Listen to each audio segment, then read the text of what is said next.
મકર સંક્રાંતિ, આ દિવસે શું કરવું જોઈએ? સૂર્યનારાયણ જ્યારે ધન રાશિમાંથી પરિભ્રમિત થઈને મકર રાશિમાં પરિવર્તિત થાય છે અથવા એમાં જોડાય છે, સંક્રાંતિ કરી રહ્યા છે, એ સમયે પુણ્યકાળનો સમય છે. ટ્રેડિશન પ્રમાણે તો તમારે વસ્ત્રનું દાન કરવું જોઈએ, અન્નનું દાન કરવું જોઈએ, પણ અન્નદાન ક્યાં કરશો? અન્નદાન ગાય માતાને કરીશું. સવારના સમયમાં ઘઉં લેવાના છે, ગોળ લેવાનો છે, સુયોગ્ય ઘી અંદર ઉમેરવાનું છે અને ઘઉંના ઠોઠા બનાવવાના છે. અને ઘઉંના ઠોઠા બનાવી ગાય માતાનું પૂજન અર્ચન આરાધન કરી અને બહુ જ ગરમ ના હોય એવી અવસ્થામાં રાખી અને એ ઠોઠા ગાયને ખવડાવવાના છે. પણ અહીંયા આપણે હઠાગ્રહ ન કરવો જોઈએ.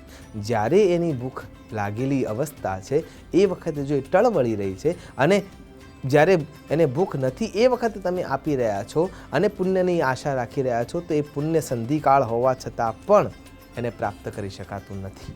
જ્યારે જરૂરિયાત છે અને એ સમયે સંધિકાળ ન હોય તો પણ જો તમે એનું પાછળની સેવા શુશ્રૂષા સાથેનું દાન કરો છો તો એ પણ શ્રેયસ્કર છે. સંકલ્પના જરૂરી છે.